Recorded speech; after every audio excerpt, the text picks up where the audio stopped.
Halo semuanya, spin-off Ultraman Regulus akhirnya sudah tamat di episode ke-6. Di episode kali ini, akhirnya Regulus berhasil mengalahkan Volcan dan menjadi Master Cosmo Genjuken. Tapi di saat seperti itu, si pengkhianat malah menunjukkan jati diri aslinya. Dan ada cerita yang ternyata tersembunyi di balik semua serangan alien magma.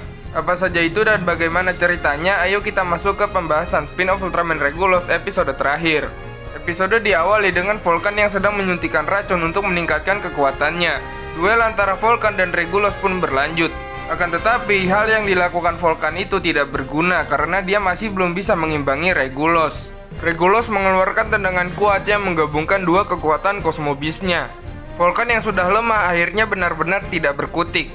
Volcan terkejut setelah melihat mata Regulus yang tajam dan memancarkan semangat dan menduga kalau dia berasal dari sebuah planet.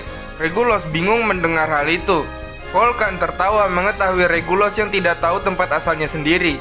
Volcan pun musnah setelah terluka dan karena efek racunnya. Sedangkan Regulus masih kebingungan. Di training ground, roh para petarung yang telah tewas datang dan menganggukkan kepala pada Regulus, mengisyaratkan kalau mereka semua telah menerima Regulus sepenuhnya. Kini, Regulus telah resmi menjadi Grandmaster Cosmo Genjuken. Regulus dan Spica akan berjuang untuk melestarikan Cosmo Genjuken agar tidak punah dan mewariskannya pada generasi yang akan datang. Episode terakhir ini pun selesai. Episodenya sudah selesai sampai di sini, tapi masih ada post credit scene yang cukup panjang. Diaz yang ternyata masih hidup mendatangi Regulus dan Spica. Secara aneh, Diaz menyerang Spica hingga sekarat. Dalam sekaratnya, Spica mewariskan Cosmobisnya pada Regulus. Dan sekarang Regulus akan menggenggam Cosmobis milik teman-temannya yang sudah tewas. Spica akhirnya tewas. Regulus menanyakan maksud Diaz. Disinilah Diaz membongkar jati diri aslinya. Ya, Diaz adalah Diavolo alias banteng emas Absolutian yang selama ini menyamar. Diavolo mengaku bahwa kini dirinya juga menjadi pewaris Cosmo Genjuken. Regulus pun terkejut karena Cosmo Genjuken Diavolo adalah Cosmo Buffalo, yaitu milik Master Alude. Adegan flashback ke kejadian sebelumnya. Saat Diaz menyiapkan serangan untuk membunuh Master Alude, ternyata sang Master sudah menyadarinya. Master sempat menahan serangan Diaz. Diaz menunjukkan jati dirinya di depan Master. Saat itulah Diavolo mencuri Cosmo Genjuken Master Alude secara paksa dan membunuhnya. Diavolo bercerita kalau dirinya punya Absolute Heart yang dapat membuatnya bangkit kembali setelah mati. Regulus akhirnya sadar kalau tujuan Diavolo adalah Goriki Hagyuken. Disinilah plot twist lain terjadi, di mana Diavolo ternyata telah bekerja sama dengan alien magma sebelumnya. Ternyata dalang dari serangan alien magma adalah Diavolo itu sendiri. Dengan bangganya, Diavolo mengakui dirinya sendiri sebagai Grandmaster Cosmo Genjuken. Regulus yang sangat marah ingin menyerang Diavolo, namun ada serangan lain yang menggagalkannya. Serangan itu berasal dari saus tartar emas Absolutian, yaitu Tartarus. Tartarus ingin Regulus tidak dibunuh dulu dan akan digunakan untuk mempelajari para Ultraman. Dua makhluk emas itu pun akhirnya kembali ke masa mereka seharusnya. Sedangkan Regulus kini diculik dan diikat di dimensi Narak. Dia bersumpah akan terus hidup.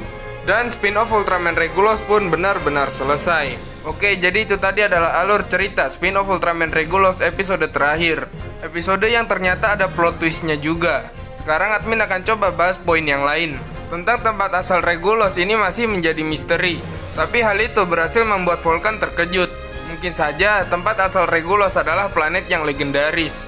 Sampai akhir spin-off bahkan sampai UGFTDC, ingatan Regulus sama sekali belum kembali. Dari spin-off episode terakhir ini bisa kita simpulkan kalau villain sesungguhnya adalah Diavolo. Dan bisa dibilang rencana Diavolo ini tergolong rapi karena berhasil sampai akhir.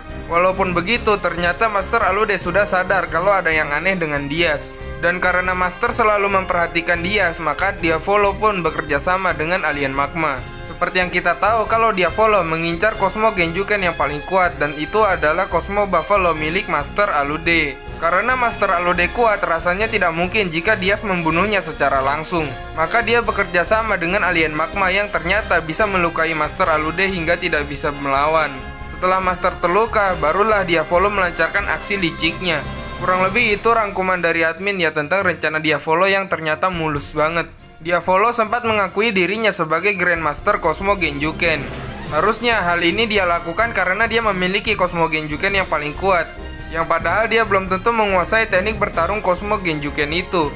Udah mah kekuatan nyolong, ngaku-ngaku lagi, dasar getol malu. Lalu Master Alude. Sebelum tewas, dia sadar kalau Diavolo adalah Absolutian.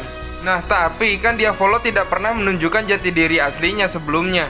Admin jadi bertanya nih, apakah Absolutian ternyata sudah ada sejak zaman dulu? Kalau memang begitu, seharusnya ada Absolutian lain di timeline tersebut. Maksudnya adalah Absolutian yang memang ada di zaman itu. Karena kita tahu kalau Diavolo ini datang dari masa depan. Spin-off ini akhirnya akan terhubung di UGF-TDC. Ada kemungkinan kalau sebenarnya Leo Astra yang ditemui oleh Regulus di UGF-TDC adalah Leo Astra yang berbeda dengan yang ia kenal. Atau mungkin seharusnya begitu. Di UGF-TDC, Regulus bilang kalau pembunuh Master Alude adalah Diavolo. Nah, admin jadi bertanya lagi nih, kan Master Alude yang dikenal oleh Leo di UGF-TDC itu berasal dari timeline yang berbeda dengan Regulus. Apakah ternyata ada Diavolo lain yang dulu datang ke masa lalu? Dan Regulus yang ada di timeline utama sebenarnya masih hidup di timeline yang berbeda? Entahlah, hanya sutradara yang tahu. Oke, mungkin segini dulu pembahasan spin-off Ultraman Regulus episode terakhir. Kalau kalian punya teori atau pendapat lain, silahkan share di kolom komentar.